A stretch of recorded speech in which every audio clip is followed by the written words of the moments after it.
If there's a deficit in education now, the deficit is that we're still teaching students how to be successful in the 20th century rather than teaching them how to be successful in the 21st century. We know that success for kids does not only include college. That's not the full definition of success. And so, okay, what does that mean for your community? I think you have to delve into that conversation with all of your stakeholders, and out of that will come the opportunities that your community can invest in. You know, as we listened to our community needs and sat around the table in conversations with them, we really heard from them that we needed a work-based solution. We needed an apprenticeship program where our kids could have direct application of real-life skills in the workforce.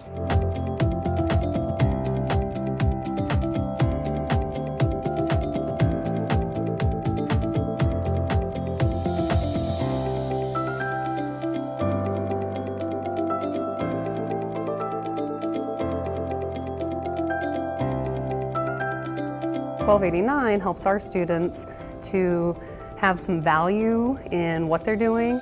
They actually have something they can show now to say, hey, I have these set of technical skills. I'm actually highly trained in this area. It's helping people to make the right choices when it comes to what to teach. Having that incentive for industry-level certification means that our teachers are deciding when they're choosing curriculum, they're like, well, this is a great piece of curriculum, but does it lead to anything? This is a great piece of curriculum and it has a certification attached to it, that they're more interested in that. Our students are so excited they're getting jobs.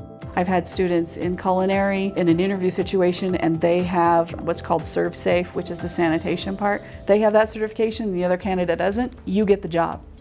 This is an environment where kids want to be.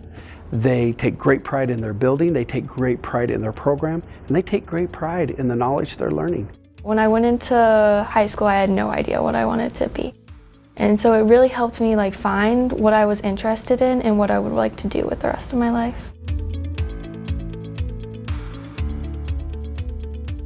When thinking about how to get a program like this started, the biggest piece of advice that I give is don't build what we have built. Talk to your stakeholders, figure out what your own very specific needs are, and let that drive you.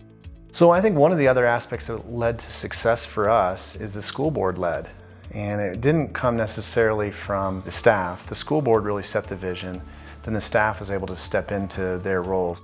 When deciding how to fit this into a student schedule, the district and the community just need to be really purposeful and need to decide that it's important. Yes, it's another thing for teachers to teach, but it's also a way to reinvigorate ourselves and keep us on the front edge of things.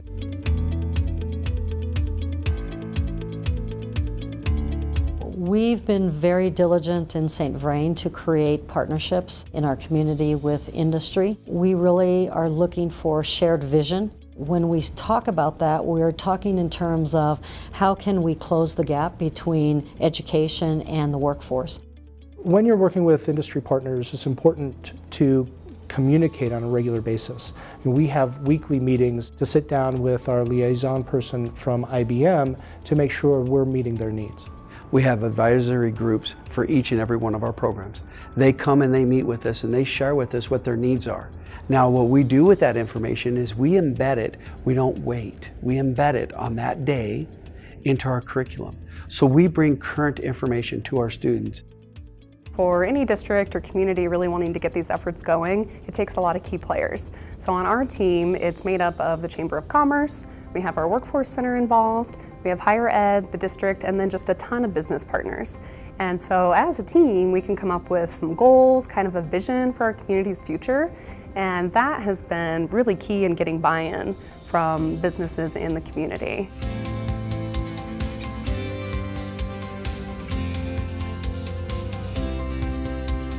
Colorado Mountain College's involvement comes in when there's a great program and there's an opportunity for students to get college credit while completing that program and a college credential. So we will be creating a credential in carpentry and in construction technology using courses that can be transferred to schools throughout Colorado. And we're also trying to convince the employers of the importance of industry credentials, that they need to start using them in their hiring practices and start giving preference to machinist candidates who have credentials. It is a new model on education, and frankly, I think it's the wave of the future. I think this is how we can really bring supports from all sectors of our community to help kids succeed in the future. When you're trying to go beyond the expectations of either students or the community or the district, there's always going to be challenges. There are always going to be people at all levels that are like, well, we've never done it like that before. And I think that that's a sign that you're doing your job.